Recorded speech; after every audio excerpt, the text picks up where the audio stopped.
games, they've been in this experience before. The genocide for Team Easy. Torture going in, but at what cost right here? Yes!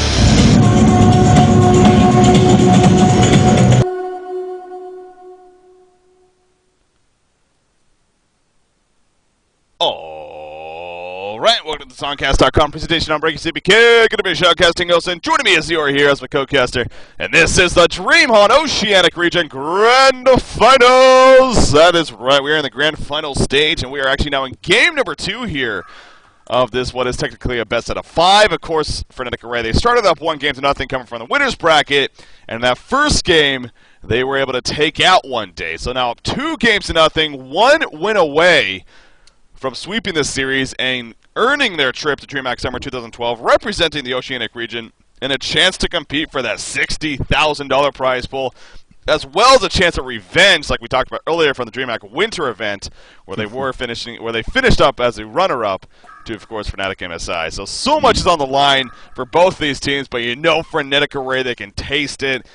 It is so close, but 1 day, they're in their path. Will they have a chance here?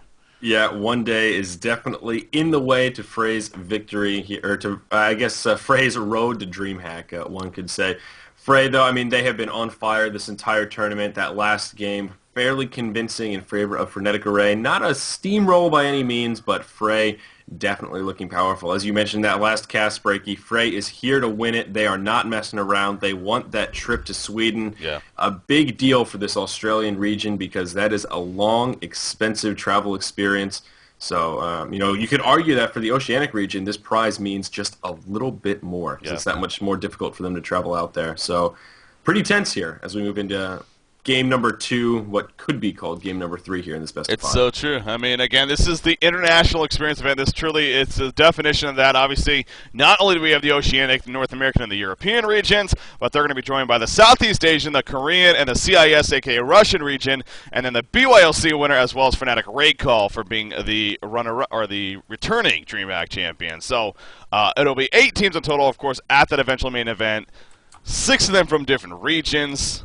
I mean, it's just epic. It really is. It's a great event, great format, really promoting that, and it's going to be a lot of fun. But yeah, which of these Oceanic teams will represent this region? Again, Frenetic Array up 2-0, the tournament favorites. You can taste it. By the way, something I want to note as well, I meant to bring this up last time, but there were polls going that I believe this one's closed now, of course, that has started, but Frenetic Array versus 1 day poll was up on the HON forums, and if you got a chance to vote, if you voted for the correct team that ended up winning, you did get 100, or you will be getting 100 silver coins. So some good promotion going on there from S2 Games, you know, kind of promoting the esports side of things, which is always cool. And Frenetic Array, they 96.6% of the votes were indeed for Frenetic Array. So, you know, it goes to show you again just how much fan support they have and how dominant they truly are, especially in this Oceanic region. So, 1 day though, I mean, they have some fans out there. They got the 3.34%, but again, the fan base clearly in favor of Frenetic Array. So, definitely a lot of people happy about winning some coins there now. Definitely right. Let me go ahead and reset the Skype call because you sound like a robot, good sir. All right, let's do that. All right, so here we are. The picks, though, they have actually started, as you can see. In fact, let me answer that call real quickly. All right, does it sound better? Yes, you sound crystal clear. That's the Breaky I remember. Oh, man, but the picks are underway, so let's go ahead and take a look at the bans here. 1 day, Angel Advocate can have the first ban. He will start it off with Tempest, followed by Torturer, Cthulhu Font, Pebbles, Wretched Hag, Tundra, Ophelia, and Parasite. So again, strikingly similar to that last game. Almost exactly the same, actually. I think Wretched Hag, the only differing band, of course. Glacius banned last game, now we see Hag. So Slicks played a very strong Hag last game, and it looks like, yes, 1 day indeed did ban Hag. So other than that, I think we're dealing with kind of the same story, different chapter here, Breaky. Yeah, you're right. I mean, the Hag ban, really the only, I guess it is technically the only different one. So nothing too much to talk about there. Obviously, you know, Slick's still on that Wretched Hag, as showed it once again last game, you know. In a best of the 5 series like that, I can see why, especially the first game, you know, at least give it a shot, but clearly, you know, once again, just kind of rolled over. So the ban here, no surprise to see that with it coming out. The picks, though. The picks have started, of course. Bubbles, that first pick by One Day. We talked about that in the first game. It was actually first picked by Fray. Went on to the point that maybe it's a case of One Day also really liking to play Bubbles. So not a hero that we see too often as that first pick. But in this case, both of these teams apparently like to compete, and they value him very highly against one another. So Bubbles the first pick, Glacius Electrician the follow-ups, and now a Luna Moraxis here for One Day. And again, Moraxis, just a hero we've seen a lot, especially in this DreamHoN event here. Yeah, I mean, yesterday we saw Moraxis banned quite a bit, so I can't say I'm too surprised to see him picked up. And we'll see how this works out for One Day. Hopefully well. We've seen Moraxis have kind of that takeover presence in games. We've also seen him kind of slowly just become less effective as games go on if he doesn't get that pretty solid early start and doesn't pick up any momentum. We will see Fray go ahead and pick Keeper of the Forest this time, so some similar heroes from last match, though seemingly on alternate sides, as Fray does pick up Valkyrie as well. So, yeah. Fray's roster shaping up very nicely. Glacius, Keeper, Electrician, and Valkyrie is their first 4 picks, and of course that luxury 10th pick to throw in a wild card if they see fit. Yeah, I mean, right now they do got Electrician and Valkyrie, powerful solos. I will say, though, Magnus is still on the board, and, of course, was picked up in the first rotation of picks last time around, and usually picked up earlier on as well. So, in this case, though, I don't know if we're actually going to see him unless Frenetic Array decides to pick him up here and run him as maybe a farm with a Glacier support, which could be possible. But Demented Shaman Zephyr really picks over there for One Day. Demented Shaman wasn't banner picked that first game, too. That's another big thing to note. But this time around is final picked by Team One Day to pair up with that Zephyr, of course. So a very, very strong combination there. And Silhouette going to be the final pick over here for Frenetic Array. Another hero that we actually saw quite a bit yesterday, for that matter. So interesting. So, I mean, One Day's roster here is very powerful, as you mentioned. Demented Shaman Zephyr, clearly a very strong lane. Solo Bubbles, kind of one of the strongest can be as far as solo heroes go. And then Moraxis Luna, a nice double stun, pretty bursty lane. So, all things considered, One Day has a pretty solid roster, great supports, all around a pretty balanced team, and very, very solid lanes. This Hellborn side, though, going the double carry route. Looks like his Keeper will be in the jungle. I wonder who they're going to end up pairing with that Glacius, as they have really 3 solo heroes between Silhouette, Valkyrie, and Electrician. So, sort of an interesting roster for Fray, but strong nonetheless. I think it's going to be with Silhouette. And I say that simply because they are going to be matched up against a 2-1-2 strategy or 2-2-1 even, and obviously the Legion team not having a jungle, so ideally, if it comes down to who would you rather solo between Silhouette and Valkyrie, usually it would be Valkyrie. Of course, especially being played by WTF, who is playing that Cyber Falcon. I know you talked about that the other day. I mean, you are right. The Javelin is a little, it definitely is a little bit awkward compared to the usual Javelin. So different. It is. You see it, and you don't, when you see it coming at you, you don't think, oh, that's a Valkyrie Javelin. Let me juke left or right. You're just like, what is that? What is... Guys, I need to reset graphics bug, please. Like, it's just a little bit unsettling, but it is a pretty intense skin. I like the wings. Yeah, the wings are pretty badass. But yeah, so anyways, I would think that him and Electrician, again, with that said, would be the solo. So probably going to be that Silhouette Glacius lane. Yeah, with, of course, Keeper of the Forest in, well, the forest. So there you go. It's always heartbreaking to see the one with the lights, the Christmas tree instead of the Mother Earth. Oh. Mother Earth skin. It's just...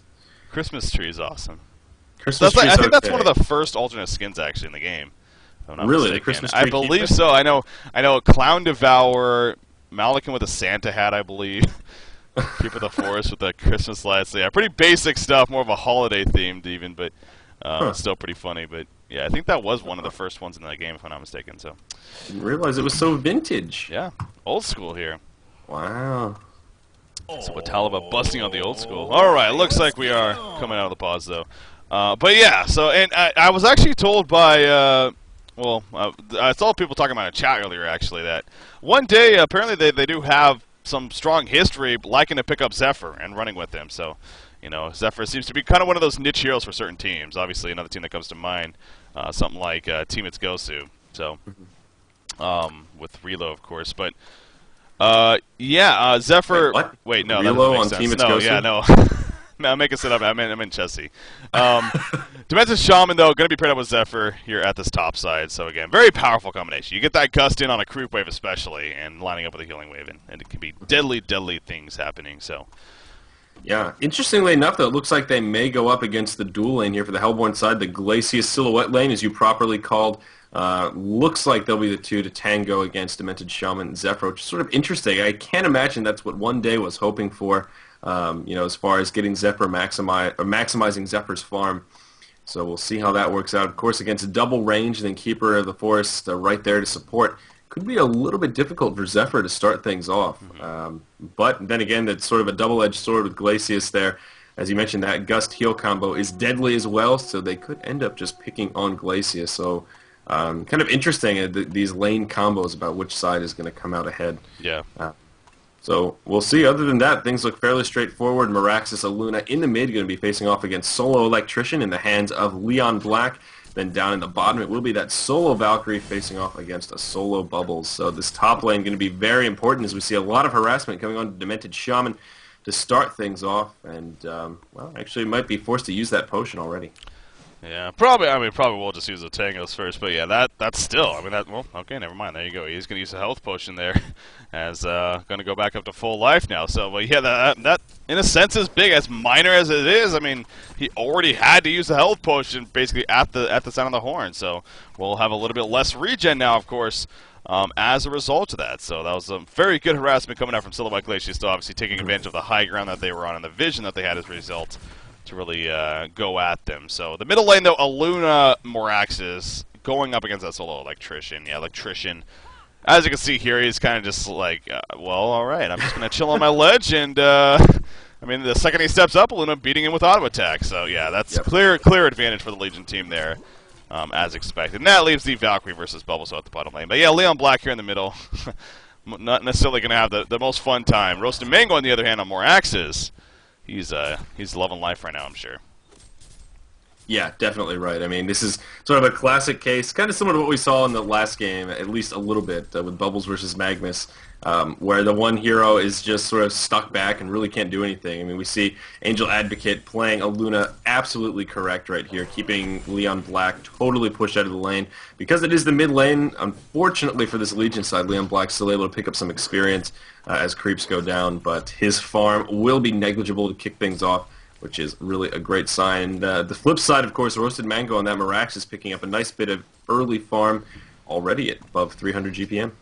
Yeah, and again, we've talked about it before, and this is a reason why Moraxis has become more and more popular in the competitive scene. If you can start snowballing with him, he really can start doing quite a bit. I mean, those axes can be very powerful. It gets that early portal key. It becomes an excellent initiator with a stomp. Zephyr, in the meantime, on the top lane, actually in a little bit of trouble, has to use that gust very defensively right there. Nice Death Glow to Nuke actually coming up from Silhouette, as it does snipe Zephyr, but only being level 1, so minimum damage, of course. And the health potion used, and he will be fine. But again, the harassment from this Glacius Silhouette, very, very aggressive, kind of as we talked about, though. But there is that chance, though, of that one gust coming out aggressively, and it catches them in a bad spot, and all of a sudden the kill will happen in favor of the Legion team. So although Silhouette has the favor being played by Slicks here in terms of farm and aggressiveness and harassment, again though, if the Zephyr Demented Shaman combination can land that powerful gust on top of a great healing wave, then they can definitely get a kill themselves. So not finding that opportunity just yet, though. No, definitely not. I mean, looking at the farm, it's like you said, Silhouette having a pretty clear advantage. And this was one of my concerns as we played Devil's Advocate a little bit on this top lane. The double range just keeping Zephyr harassed back. And as we've mentioned many times with Silhouette, that Relentless Salvo is such a great harassment tool. As we see level 3 leveling up level 2 Salvo here. So Zephyr just getting harassed non-stop as he moves up into the lane, which is exactly what they want to be doing. If you look at that hero damage breakdown, I mean, Silhouette at 30%. He's going to get gusted forward. The heal bomb going to come, but it's not going to be enough to finish him off. But yeah, 28% damage done to start things off, just sort of speaking to how much harassment Slicks is actually putting out. Yeah, of course, Demented Shaman did choose to go the Unbreakable with that second level. Obviously, that's more of a, you could say, that defensive mindset, especially with the harassment that has been coming out. But, you know, not that I disagree with that completely, but I do wonder maybe if the Entangle, maybe the better investment here is simply, and I say that simply because there's a situation right there where if he did have Entangle, that could have actually been pretty close to a kill on that Silhouette. Obviously, after the Gust and on top of the Healing Wave, getting that Entangle up will allow Zephyr to get another auto attack or two in on a hero like Silhouette, you know, depending if she tree grapples or not away, which of course she doesn't even have yet. So you could argue that perhaps going that Entangle earlier on to maybe get more of that aggressive mindset, because again, you are getting so heavily harassed, and that's almost what you need to accomplish in this lane setup, at least, is get that kill to kind of make a comeback. So, but in the end, she did go that Unbreakable, and you know what's done is done, I guess. But yeah, I mean, I can't complain too much with level 1 Unbreakable. What the deal breaker, I guess, is it doesn't really seem like Silhouette Glacius are too aggressive here. I mean, they're harassing, but they're not really going for kills. There haven't really been too many close calls as far as where Unbreakable comes in, and it's this, you know, huge, oh, I'm so glad I got Unbreakable. I think maybe once there was a close call here. So I would sort of tend to agree that they could afford to be a bit more aggressive, given that both Zephyr and Demented Shaman have a healing mechanism. You don't need to go ultra defensive DS, and with Unbreakable, definitely going to be much more difficult for them to pick up a kill on these valuable heroes. I mean, Silhouette is still just farming so nicely, kind of going toe-to-toe here with the farm of Roasted and Bango, of course, playing that Meraxes. Both of them bordering below that 300 GPM mark. And as we see, Glacius getting engaged on here. Glacius may actually fall down. He goes as Aluna roams to the top. Support is going to be going to pick up that kill, although Silhouette going to try and turn this around. She's not going to be able to, though, so there's the Unbreakable coming in handy as we just finished talking about it. The Gust is going to go. There it is, the power throw, going to connect with Slicks. Angel Advocate going to pick up that kill. So very nicely done by One Day.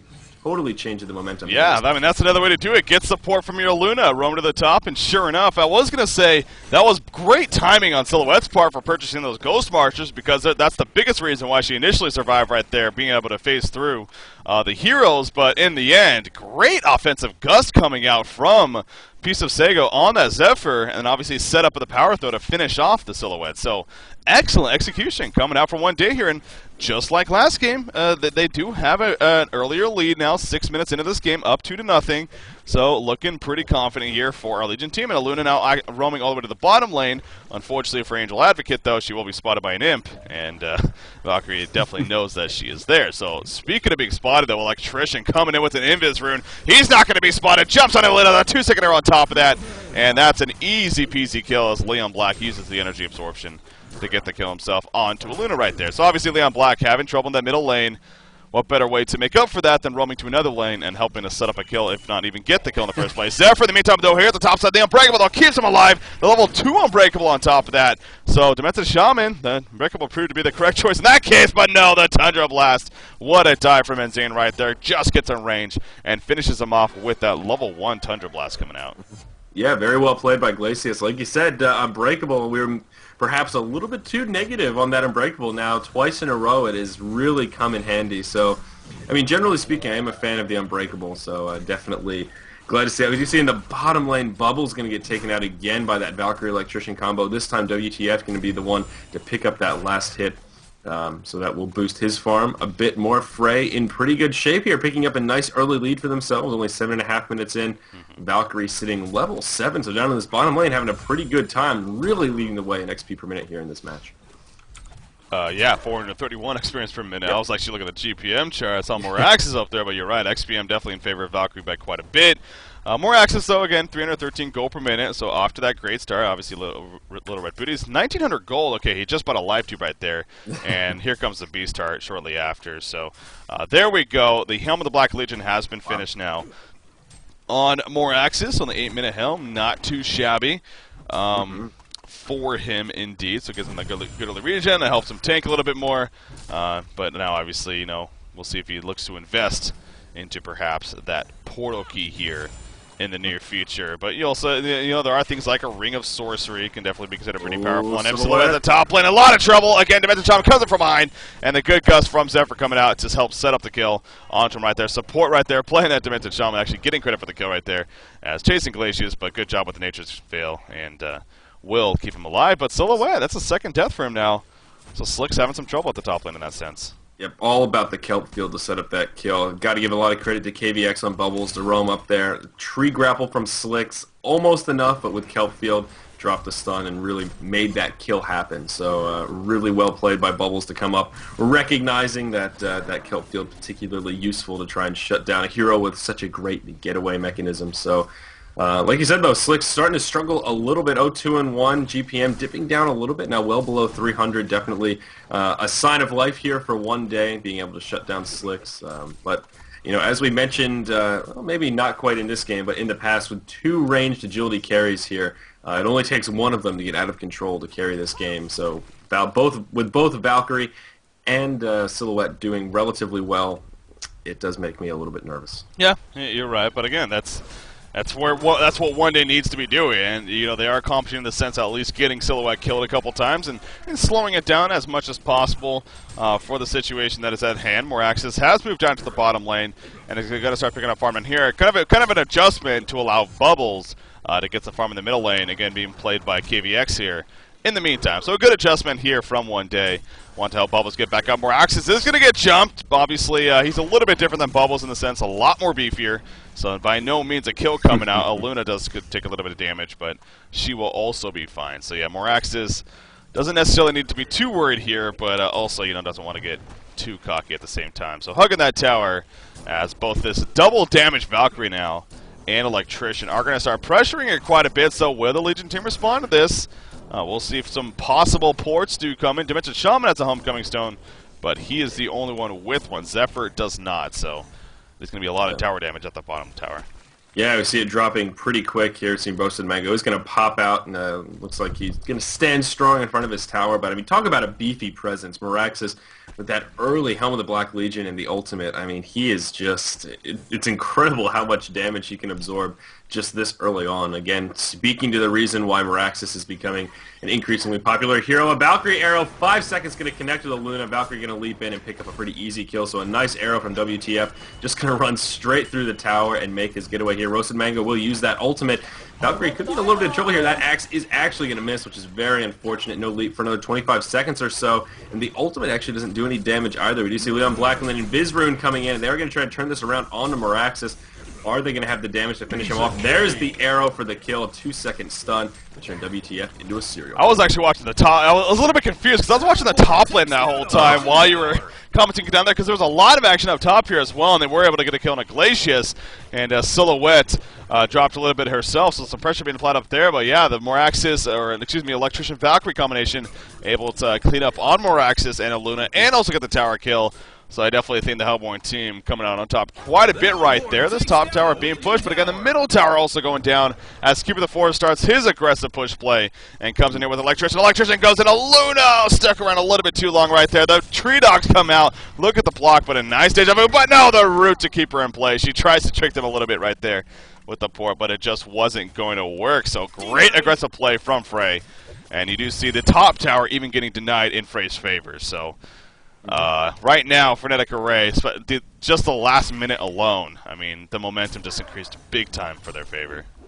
Yeah, it's exactly right. Picking up a deny and then a tower kill. They're on. Wow, look at that lead. 5K experience, 6K gold. Only 12 minutes in, that is pretty damn significant. With Keeper of the Forest able to do about half damage to this tier 2 tower in the mid lane as well. So with Talaba, I mean, his GPM has really jumped up as well. He's now at 350 GPM, picking up that kill on Aluna, definitely helping quite a bit. And he's had a pretty damn good time in the forest. Looks like he's just going to go straight into Astrolabe after picking up that Ring of Sorcery. So going the support keeper build that is pretty popular. Probably going to transition into some more pushing items. I would suspect Plated Greaves to come out before too long as well. But yeah, I mean, things looking on the up and up for Fray here as we see them getting nice and aggressive, moving around the Legion jungle and may even put some pressure on this tier 2 in the bottom. You mentioned that Ring of Sorcery on Keeper. Obviously, Leon Black even just getting his. So a couple of Ring of Sorceries now to work with for the Hellborn team. Also, obviously the Astrolabe, as you mentioned. So it's becoming more and more of a team makeup here. Nice execution, setting up the gank on a Moraxis in the meantime. Oh, he activates the ultimate. He is Moraxis indeed, and that's what he does right there. He will survive for now. Holy crap. at the last second. Good job by Zephyr, the support coming in at the last second as well. And you even see a Warrior Revelation placed down just in case for Keeper of the Forest. But Electrician, he is pretty beefy with that armor especially. And the Electric Shield going to turn this around on the Dimension Shaman. Will go down. The Tree Dogs are out. And Zephyr in a lot of trouble. Valkyrie comes back in to help finish him off. In comes Glacius. Aluna now dropping. Moraxis is still sitting off to the right there. Unfortunately, nothing he can do though. He's solo on life. Aluna gets turned around on. So what was a great escape initially and excellent team support from One Day turns out to be an onslaught in the favor of Frenetic Array. And they're also going to get a massive push out of this now. Yeah, I mean, that fight really speaks to the power of Fray right now. Valkyrie was really doing minimal damage in that fight, just moving around, trying to find Moraxis to pick up that kill. By the time Valkyrie came back, they already secured 1 kill, and Zephyr was 1 hit from death. And, I mean, Fray kind of won that fight in a 4v4 without Valkyrie, who is their highest level, and a pretty serious damage dealer here, sitting 4-0-1. So, you're exactly right. I mean, Fray picking up a tier 2 tower kill now, only at 14 minutes in, is quite the feat. Really furthering their lead now. 11k gold, 9k experience. It's starting to look a little bit dark for One Day here, Breaky. It is, and you know, again, Fray up 2-0. A win here would mean that they will represent the Oceanic region at DreamHack Summer, get that all paid expense trip, and I'm sure they're feeling good right now. They're going to initiate right here on the Dimension Shaman. Aluna comes in with the power throw. We do see the kill onto Electrician. Keeper of the Forest, though, trying to live. Will Root trying to survive right here. Glacius off to the side, but it looks like the Nature's Veil does its job. No revs, unfortunately, for the Legion team or Dust, and indeed, Keeper of the Forest will get away. So, obviously a good kill onto Electrician, but Keeper of the Forest, excellent getaway. And while this has all been happening, though, Silhouette Slicks has just been doing her thing at the top lane. Obviously, those 2 deaths earlier on, you know, wasn't necessarily struggling big time, but wasn't as good as she wanted to be. But now up to 360 gold per minute, definitely getting up there in farm. So more bad news even on top of everything else for One Day. And like I said, I mean, Frey's so close now to getting that trip to DreamHack Summer. I'm sure they can feel it. And Shaman. Demented Shaman, yeah, he's level 5, yeah, compared to a level 12 Valkyrie. Oops. Yeah, oops. That was just a massacre. Poor Demented Shaman. He played pretty well to start things off, so it's sort of upsetting to see him falling this far behind. I mean, Valkyrie, though, is a little bit of an outlier sitting level 12. I mean, talk about a strong gamer. WTF. It's like he never had to leave that bottom lane in a 1v2 situation, just spent all that time picking up solo experience, and it's really paying off here. I mean, just being a higher level, getting that stat gain, by nature, helps him be more of a tanky presence and hit pretty damn hard as well, and definitely pretty scary. So, I don't know. I mean, what can One Day do to try and turn this around here? Maybe clump up. I mean, it's unfortunate to see Zephyr at only 200 gold per minute. Fray did a good job dealing with him early on, so it's sort of unfortunate to see his farm not really taking off. You know, at this point, I don't know if they can just sit back and try and farm and say, well, Zephyr's got this if he farms enough. I mean, I think they might be too far behind at this point. It's getting to that time where they need to just group up and try and force some team fights in their favor. Yeah, it's obviously not what you want to do, but when you're so far behind, there really isn't much else you're going to be able to do. I thought that was actually something else, but no, it indeed is about to pause here from One Day, so clearly some... There we go. In fact, the disconnect going to come out. It looks like he's going to do a little bit of a restart here, and then we'll be going on our way. But, yeah, and that's really where One Day is at. I mean, Frenetic Array, again, most teams would in this case, but especially Frenetic Array, they are just going to keep this pressure on. They're going to keep the momentum up. They are going to keep coming at you. They're not going to give you that time that I'm sure you're hoping for, but it's just not going to happen. If sitting back and getting comfortable and trying to maybe recover a little bit when it comes to farm, as you mentioned on the Zephyr, perhaps, or even on Moraxis.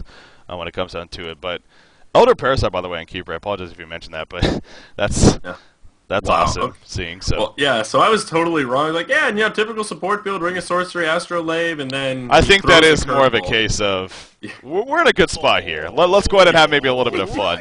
It says what tell of us. So that brings back some memories, though, man. Hey, Elder Parasite on carry Keeper.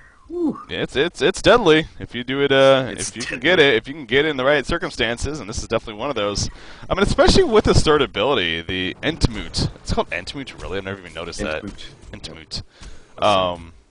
Anyways, I mean, he can dish out some good damage if you build him on those red boots. On those red boots right there. Get them Ghost Marchers, yo. You got this. Also, yeah, if he gets Ghost Marchers, I'll be rolling over here. Whew. Interesting stuff. Yeah, I have a feeling he'll pick up Steam Boots here. I thought it was going to be Plated Greaves for sure, but like you said, they're far enough ahead that he can afford to go something a little bit more interesting. I think Steam Boots definitely would be the way to go to synergize nicely with that Elder Parasite.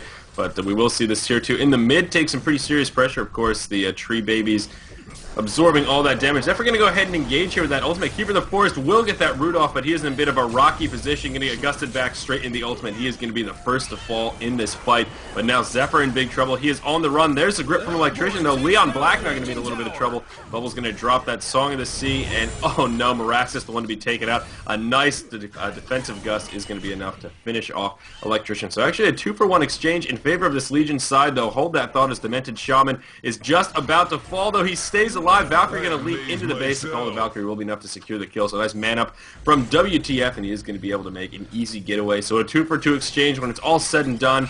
But of course, Frenetic Array also taking out that tower. Yeah, Fray definitely wanted to kind of feel, how ahead they just are. They definitely really forced that fight, and were diving quite a bit. But as you said, in the end, wasn't too bad. I mean, they did lose, obviously, Electrician and Keeper of the Forest too. Got the hiccups all of a sudden, but in the end, Silhouette stayed alive. Valkyrie stayed alive. They continue to farm more now, and by all means, still in a very good spot. We did get to see the obvious downside of an item like Elder Parasite, where Keeper of the Forest just dropped right there. He came in with a root. He activated the Elder Parasite. He got started to get focused, and all of a sudden, he died a couple seconds later. So, obviously, amplifying the damage you take. Which he did go Ghost Marchers, by the way, so has some of those to use now as well with the damage output, But yeah, right now Legion side. So one day, perhaps that sign of life, if anything, and keeping them in the game here a little bit longer. Some hope, you can say, at the end of the tunnel, but still, it's very, very grim. And really, it's the obvious case that Frenetic Ray will need to make more mistakes. They'll need to be the ones kind of throwing the game and overextending quite a bit. And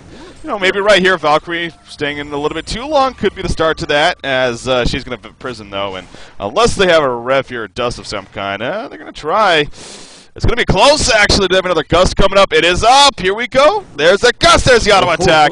And Zephyr will indeed get the kill, but at what cost right here? He's in a lot of trouble. In comes Electrician. Glacius coming as well. The Red Parathon nearly killing Glacius, actually. He's going to barely stay alive, though. Keeper the Force of Valkyrie buys back even. She wants revenge, and revenge WTF will help get right there. Great turnaround on a piece of Sego on that Zephyr.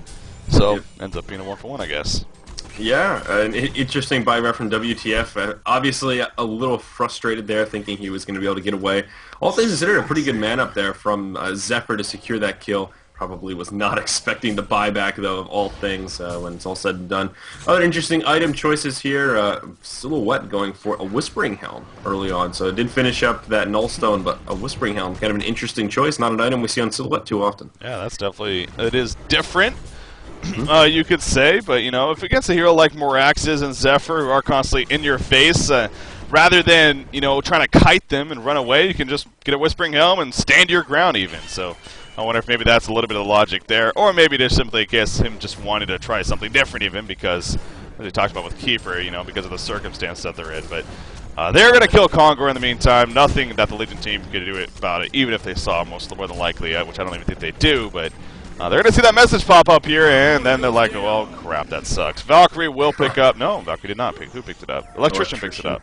Electrician picks up the Token of Life, so they are going to group up now. At least the four of them. Silhouette going to continue to farm in the meantime, as she goes over to the Ancients, but the rest of them will group up here in the middle lane. The Tree Dogs are out, and they will look to aggressively push this middle tower. Now, again, they do not have Slicks with them, so Fray, yeah, they're going to go top instead. I was going to say, going over base push without your hard carry, maybe a little bit risky, but they are going to go top and just take out that tower instead.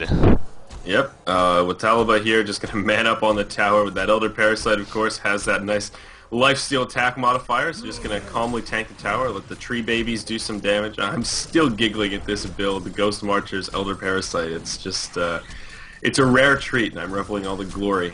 Keeper is my favorite hero, Breaky, so it's always interesting to see different item choices.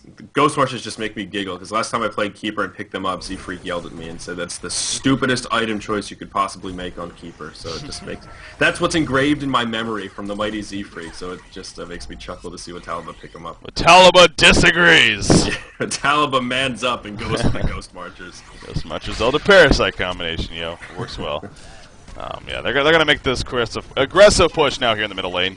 And really, again, this is a case of one day. This one last stand perhaps. Bubbles up to that great kill field right there, actually. Valkyrie is sitting in the back. She will get in there off, but I believe the Arcane Shield was out from Moraxis, so he's able to take it. Electrician taking everything, though, in the midst of it. Remember, he has that token of life. Valkyrie is forced to leap away, though. Wow, Valkyrie actually dropping really low there, as she is able to leap away in time. Did no one die seriously? Okay, Keeper the Forest died, actually, for the Hellborn team, and that's the only death that happened right there. Holy crap. So, one day, they do hold it off once again here against Frenetic Array. So the hope still stands. There is still that last chance hope here for one day. Exactly right. I think that defense definitely shows that. It was really a nice engage on the Keeper. You almost got taken out before getting that root off. He got it off at just about the last second, but alas, it wasn't enough. So it seems that token on Electrician really didn't come in handy, as he was not the recipient of most of that incoming damage.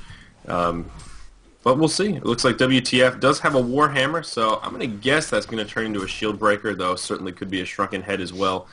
But time will tell here. Yeah, Valkyrie's farm continues. Yeah, given how aggressive they've been, given that they have an Elder Parasite, I think Shield Breakers are... And she also has a Nullstone, too, so... Yeah, that's that defensive-minded there, and you can even argue so. Bubbles is probably dead here, yeah. They perfectly lined up, 5-second arrow on top of the static grip, and... nothing Bubbles can do in the meantime. So, but again, needs to be somewhat careful. Obviously, taking some damage there. Will have to fall back, but yeah, I definitely expect that shield breaker on her. I mean, Silhouette, that GPM, 511 now. It's just been going off the charts here as this game has moved on, and she just purchased the portal key actually. So, gonna have that initiation tool now and that aggressive, really aggressive play potential now for Slicks, which is always a good thing on him. So. That'll be good. 2,900 gold saved up on Electrician, who still has that token of life, mind you. 3.5 minutes, just over that remaining on the token here. So, will they look to try to maybe make a push just before that's over, or will they just say screw it and decide to find a better opportunity, I guess? But, I mean, yeah, one day you got to give them credit here, because they definitely are hanging in there, and they've had the stands going, and for their backs against the wall, this is absolutely it, of course. You know, they are at least hanging in there, and Zephyr is trying his best, but, you know, the GPM chart is not the prettiest one for the Legion team. Exactly. You know, it goes back to that Zephyr really just never got that opportunity to take off in this game, which is just unfortunate. Seeing kind of an underfarmed Zephyr is definitely a bit rough. He's sitting at only 280 GPM, leading his team. It's just one of these cases where, yeah, that's not too bad, but when you have a 500 GPM Silhouette and a 400 GPM Valkyrie on the opposing team, it just needs to be a little bit more than that. That's really all it comes down to. Yeah, nothing much more than that. Portakam Bubbles, so... He did have a great kill field last time around. Oh, Silhouette jumping a Luna right here. And Aluna dies in a matter of seconds. However, Silhouette in the midst of it all, what was he thinking right there? I guess, you know, really not his fault, but got completely jumped on. Now, he did bite back, by the way, so he is already heading back right now. But the Legion team has a lot of AoE damage coming out. Unfortunately, it's only Moraxis and Zephyr alive, though. Zephyr takes a 5-second arrow, and Zephyr will fall. Moraxis activates an Arcane Shield, hoping to maybe absorb something, but he does not. There goes the static rip. And that's going to complete the genocide for Frenetic Array. And they are going to aggressively push now. Now, 4 out of the 5 heroes can buy back. Everyone but Aluna, who's going to be resurrecting right here. So, I mean, one day you kind of have to here. You really... I know it sucks, but you really just kind of have to. There's no way you can lose a set of access back. We start saying, there we go. All the buybacks happen on all 4 of those heroes. They know that this is basically the last chance opportunity now. As Moraxis ports in right there, and here we go. Aluna in the background, as he said, yeah, Valkyrie actually jumped her and got the kill. We do see the kill to Moraxis, so Valkyrie doing a big-time distraction in the background while that all happens. Zephyr will also go down, and I wouldn't be surprised to see those GGs coming out shortly. And officially announcing Frenetic Array as your Oceanic region champions. It's so close. It's so close. It's coming. So close yet. So far, WTF just recognizing the buybacks for coming, camping the well as soon as Aluna popped out, used that Call of Valkyrie, and just destroyed her. Of course, we see that Thunderclaw in the hands of Valkyrie, and did get a proc to pick up the kill. So poor Aluna just spawns and instantly heads back to the grave. But yeah, Fray just going to go straight. They don't even need the other lanes of Rax. Just going to go straight for the base towers. Electrician going to fall, burn that token as one of the base towers does fall. The second one going to fall momentarily. Here we see the Legion side not posing a defense. Just going to let this one go out the old-fashioned way here, as it is the last game. Lacey is going to go shopping here. It looks like he is going to pay quite the premium on those items as he does go down here, but fortunately for the rest of the Legion's side, they do lose a couple heroes in the mix. Demented Shaman and Bubbles fall. Just a matter of time at this point, Breaky. Even diving the well already. Maybe a little bit too much right there. Keeping the forest. Oh, what a save from Electrician with a static grip. And that will keep him alive as well as get the turn around. So yeah, it's obviously one day just kind of maybe talking it out, but they're just going to let it end the old-fashioned way. Charged hammer finished on Valkyrie. There we go. The GG well plays are coming out, and it's official. Frenetic Array will be representing the Oceanic region at DreamHack Summer 2012, and they'll get a chance to compete for that $60,000 prize pool. You know, we saw this coming, we did, but at the same time, it's something else to actually have it happen. It really is, and I'm sure Frenetic Array themselves, even the same case, they probably saw it coming too, but now that it's actually happened, I'm sure they're really excited. So, definitely, like you said, even though they were the favorites coming in, they had a lot of convincing wins throughout the tournament. It's one thing to sort of know that you're what's the opposite of the underdog? The upper dog? The favorites. Yeah, I mean, it's one thing to know that you're the favorite, but you know, to actually win it is a completely different feeling. I think you said it right. So a huge congratulations to Frenetic Array, of course, returning to DreamHack. As you mentioned, looking for vengeance against Fnatic Raid Call from last DreamHack. Should be a hell of an event, a hell of an experience, and congratulations once again. Yeah, Watelabin made it very clear that if they got the opportunity to go back, which of course they definitely are now, they want first place. I mean, they want to win it all. They were so close last year, despite a lot of doubters, despite a lot of people saying, you know, they're from Australia, they're not getting much of a chance. It's going to be all about Europe and USA, if anything. But no, they came in, proved everyone wrong, and were big time last year. Here they now get another chance, and they're definitely, you know, they're going to give it their all. That's been very evident, and they are a scary, scary, scary team going in to that main event. No doubt have to be one of the favorites at the DreamHoN sponsored by Alienware event, main event. So going to be a lot of fun for that. Again, big congratulations to Frenetic Array. Team One Day, you know, it's there's only so much I can say about that. Obviously, you know, again, wish them the best of luck. They really did have a great run. They finished as the runner-up here to Frenetic Array, and I keep giving them credit because they really do deserve it. That they were really the only team that I saw, at least here in the Oceanic region, that was able to at least stand up somewhat to Frenetic Array, and that really does deserve something. I mean, but unfortunately, of course, with these qualifiers, as we keep going back to, it is win all or nothing, and obviously for Frenetic Array, they indeed won it all here. So. Yeah, very, very, very deserving. So we will be having a post-game interview, guys. Going to get that figured out, sorted out here, and don't know exactly with who yet, but we definitely will be having one to kind of get some reaction shot. But any wrap-up before we break and go into that there? I don't think so. Looking forward to getting some of that natural reaction here to see how these players are feeling. I'm quite positive that they are very excited, but it has been an absolute pleasure. Does wrap up the Oceanic tournament, the first of 3 grand finals to come. I'm pumped up, man. This was definitely exciting, and I'm looking forward to this interview. As you can see on your screen, WTF with Taliban, Leon Black, Slicks, and Bobo will represent Frenetic Array at DreamHack Summer 2012. You can get a little bit of information there. Of course, plenty more. We'll have for you down the line as well. So, again, hopefully you've enjoyed our coverage, guys. This is just for the Oceanic region. The Oceanic region is now officially over, though, in that sense. That Frenetic Array, again, they are moving on to that event. We still have the North American and the European regions, though, of course. Again, the schedule now up on your screen. Tonight, actually about 12 hours from now, pretty much working out pretty well right there. So about 12 hours from now, we will be coming back and casting Trademark Esports. Of course, they're going to be matched up against Fun in the Sun Gaming, a.k.a. Team Smurf there. Those are all the times for wherever you are, if you are interested. And then the European Championships, obviously, tomorrow. At those times, as you can see on the screen, Black Fade going to be taking on SGTY, also known as Coming Soon. Boy, oh boy, I mean, I know we're done with today, but we definitely got some big matchups ahead of us, no doubt, and that is exciting, so really looking forward to that. But today, it's all about today. It's all about the Oceanic region right now. Living in the moment. Living in the moment, indeed. So, but stay tuned for that interview, though. Once again, I was Breaking CBK. Joining me is Yuri. And as always, stay tuned to honcast.com for much, much more coverage. We're going to get a post-game reaction interview here. Sit tight. Get that fit. We're going to get that figured out. And we will definitely be back with something. So stay tuned, guys.